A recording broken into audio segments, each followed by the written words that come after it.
So I'm going to discuss the role of an artist. The first prompt is the role of intention. So the intention of my work just started as being, to create a solo for this project, but to create it about my sabotages.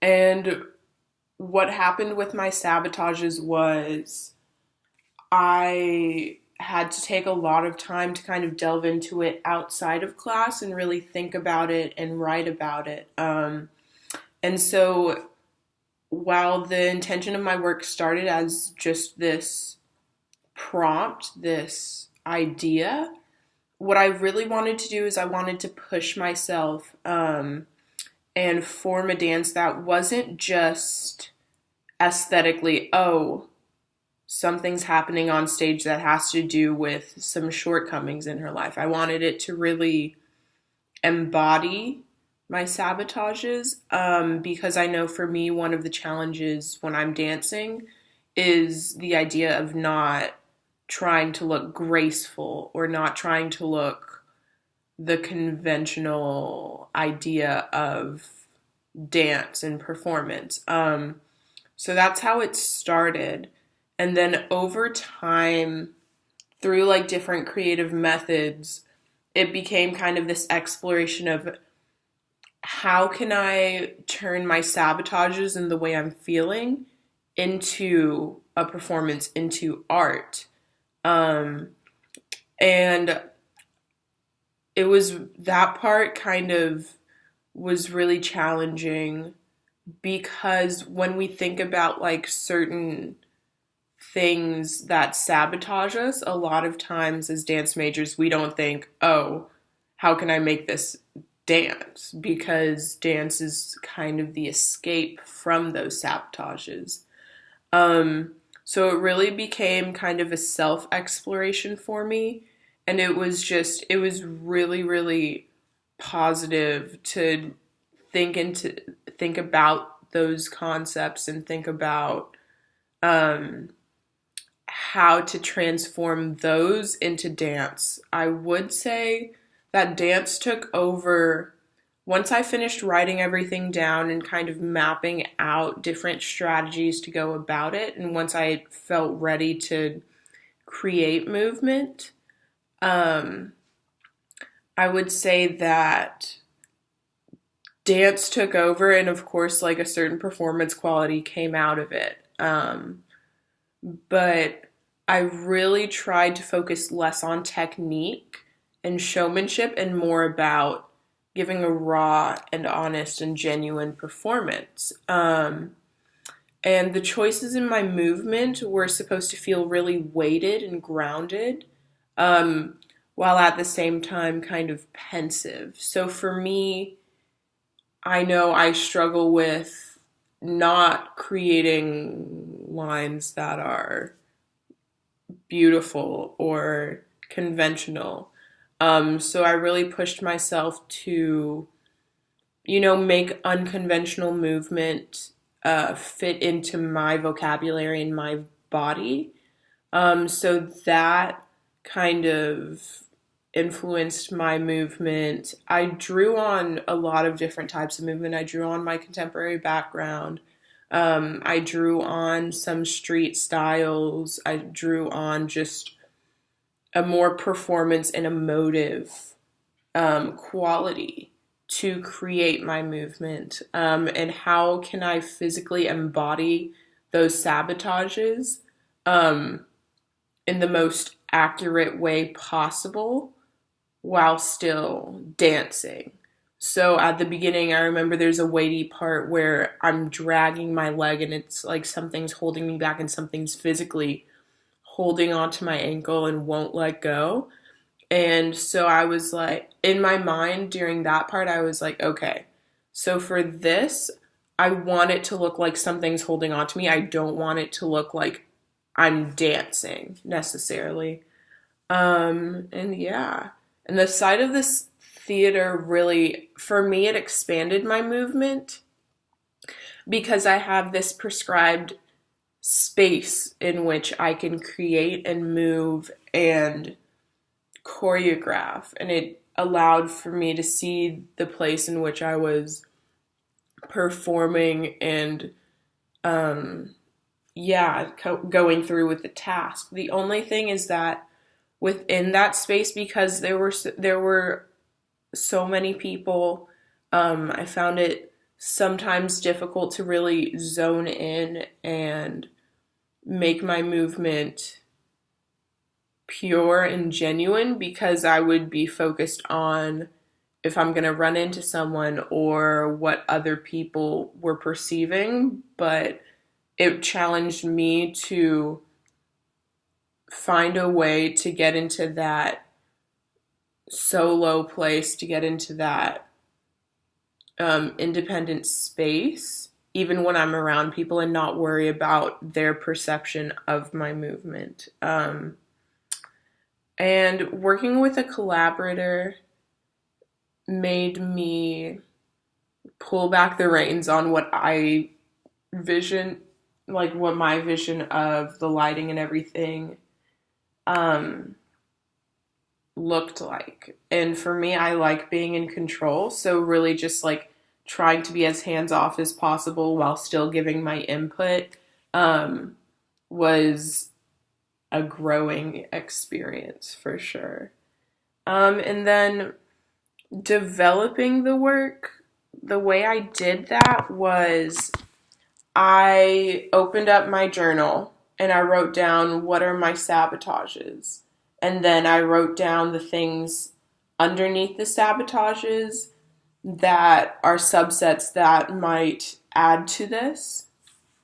And then I kind of drew lines and connected different parts of my different sabotages that connected, and I found out that they really all connect and they kind of stem from a similar place, and it's just like manifestations of a larger issue. Um, and then in order to create the work, I was like, okay, what are things that represent my sabotages? So I borrowed actually from Wayne McGregor's TED Talk. Um, and I used different choreographic methods. So I would be like, envision this letter, or envision sand is falling on top of you and you want to kind of avoid it. Or I would make different mental images and I would write that down. In order to stimulate creative thought and to stimulate choreography. And then the driving force behind my work and kind of my challenge, like I said before, was to get out of my normal perception of what dance and performance is in terms of beauty and grace, and to dive deep. And I always like strive to be a really honest performer and a really genuine performer. So emoting and making that kind of real was what drove my work and kind of pushed it to get to where it is now. And continuing on, I want to use the same kind of thought in terms of how I'm pushing myself and how I'm going towards certain goals within future projects, by just within our creative class, within like choreographic opportunities, finding ways to get out of the box while still making it feel true to my body is something that I want to continue and develop. And I think the box, I really like seeing manifestations of my sabotages and affirmations kind of helped spawn different ideas and different pathways in which I could go with this. And it just was a constant reminder of, there's a goal that I want this to portray. And so I think that kind of it was an interesting way to influence my work, and I never thought of bringing in a physical manifestation of things that either hold me back or push me. Yeah. And so dance making is important to me because I like choreographing, but I prefer learning. And so if there wasn't any type of dance making or any type of choreographic process for me to soak up, then I feel like my one of my favorite parts of dance wouldn't be there because I just love it learning choreography and being a sponge and just taking in whatever an instructor gives me, like the feedback they give me, and making my craft better and developing my skills more so that I can progress in the field. And then just to me, my duty as a dance maker myself is just to be honest about my movement and honest about the story I'm trying to portray. Because I feel like a lot of dance these days doesn't come from a genuine and honest place. A lot of times the dance is all about showmanship, or it's all about trying to send a message or trying to make you think. But at the end of the day, for me, dance is a way to be honest when I can't always be honest with myself outside of dance. And it's funny that, you bring up Nina Simone within the prompt, because Nina Simone is one of my top 3 favorite musicians, and she really exemplifies kind of bearing it all, being honest and open, and just pushing her work out there and being vulnerable and really just having others either accept it or not, just being unapologetic about her work. And she has been kind of an influence within my just growth and dancing progress.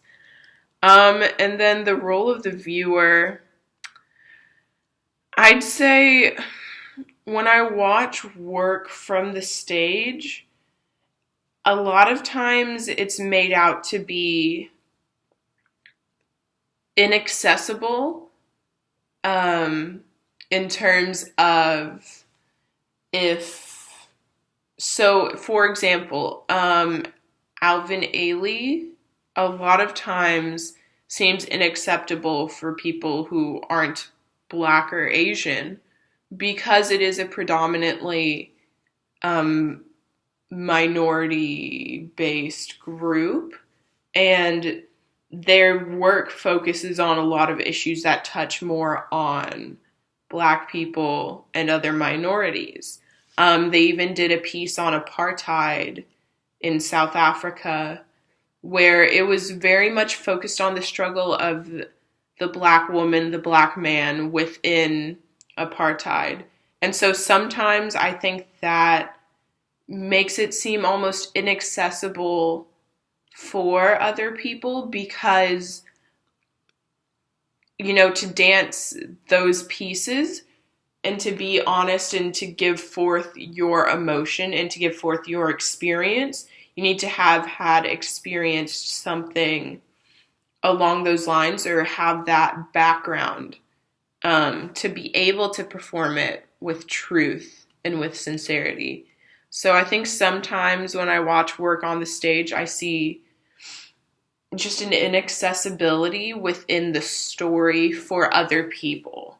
And I really want to explore how even within, these stories and these backgrounds and these techniques, and this repertoire, how can we make it accessible regardless of the story? And so, yeah, thank you.